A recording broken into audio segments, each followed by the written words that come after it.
Have you realized since the Gun-Free Zone Act in 1995 was passed, that school shootings have increased? This act was passed to keep students and staff safer in schools, but in reality it increased their danger. If an armed shooter with intentions of harming somebody came to a school which is supposed to be considered a gun-free zone, the people inside would have no way to protect themselves or the people around them. Students are supposed to feel safe at school, and I know that if there was at least one person with authority who had a gun on site for protection purposes only, I would feel a lot safer. According to an article in the Wall Street Journal, December 2012 edition, 50% of Americans do not believe that if gun laws were passed, were stricter, it would have prevented the Newtown, Connecticut, and Aurora, Colorado shootings. My main points are: 1. Changing the gun laws would not stop or decrease public massacres. 2. Changing the laws would not keep criminals from gaining possessions of firearms. And 3. Regarding assault rifles and armor-piercing bullets, there should be laws keeping civilians from getting ownership of these things.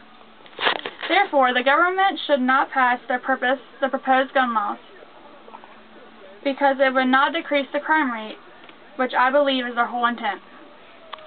Changing the gun laws would not stop or decrease public massacres, because people are still going to break the law and take guns into gun-free zones. Many places do not have metal detectors in them to search for guns. This increases the likelihood that guns will be carried into the places of business by someone and start a massacre. If metal detectors were installed in these places, it would be less likely that a massacre may happen, because alarms will go off, bringing attention to the authorities in the store, and they would be able to either get the person out, get the gun away from the person, or be able to protect themselves from the guns and the people in the store as well. Changing the gun laws would not prevent criminals from gaining ownership of firearms. The definition of a criminal is relating to, involving, or being in a crime, according to Merriam-Webster. I believe theft is considered a crime. If criminals want possession of a gun, they'll either steal it from someone if they cannot buy one, or buy one off the street. The people that criminals will mostly steal from are people who are legally allowed to buy guns. Another way criminals will get firearms are by buying them from their friends who have either already stolen them or are legally allowed to buy them. The criminals could have also already owned the firearms before they became a criminal, or they could have had them passed down to them from their family members. When almost 8,000 people fail a background check and 44% are prosecuted, what kind of deterrent is that? If it is such an important issue, why aren't we prosecuting people who fail a background check? Senator Charles Grassley, Iowa Republican, stated, referring to a statistic from 2010. Regarding assault rifles and bullet-piercing bullets, or armor-piercing bullets, there should be laws that keep civilians from owning them. Some may argue that military uses assault rifles in war, but they are using them to protect our country, not to kill other citizens of the United States, or shoot any type of animal. It does not take a semi-automatic to kill a deer, nor does it take armor-piercing bullets. If you have a legal gun, such as a 12-gauge, you can easily kill a deer if you know how to. Some may argue that it may take a few shots to kill the deer, which I agree, but it does not take more than 10, which is the average amount in a magazine for an assault rifle. Some may argue that the AR-15 is an assault rifle. According to the NSSF, National Shooting Sports Foundation, it isn't. Stated on the NSSF website, the AR, an AR-15 rifle, stands for Armalite Rifle, after the company that developed it in the 1950s. AR does not stand for assault rifle or automatic rifle. AR-15 style rifles are not assault weapons or assault rifles. An assault rifle is fully automatic and machine gun. Automatic firearms have been severely restricted from civilian ownership since 1934.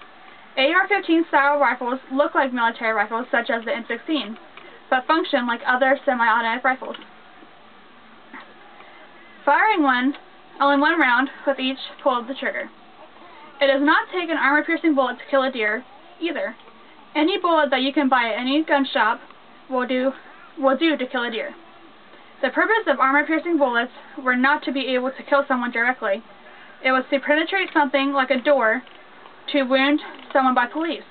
In the mid-1960s, Dr. Paul Kopsch, an Ohio coroner, Daniel Turkis, a police sergeant, and Donald Ward, Dr. Kopsch's special investigator, began experimenting with special-purpose handgun ammunition.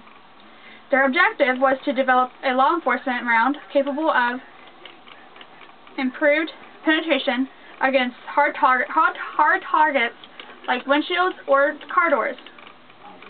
Conventional bullets, made primarily from lead, are often ineffective against hard targets, especially when fired at handgun velocities. In the 1970s, Kopsch, Turkis, and Ward produced their KTW handgun ammunition using steel cord bullets capable of great penetration. This is according to Mike Casey, a police officer who wrote the article Cop Killer Bullets that was posted on the gun site website. In conclusion, the government should not pass the proposed gun laws because it would not decrease the crime rate. It would not decrease public massacres, stop criminals from having possession of guns, and assault rifles and armor-piercing bullets are not needed to kill any game of any sort. I believe that the current gun laws are exactly what they should be. And hopefully you will agree with me too. Thank you for your time and for listening.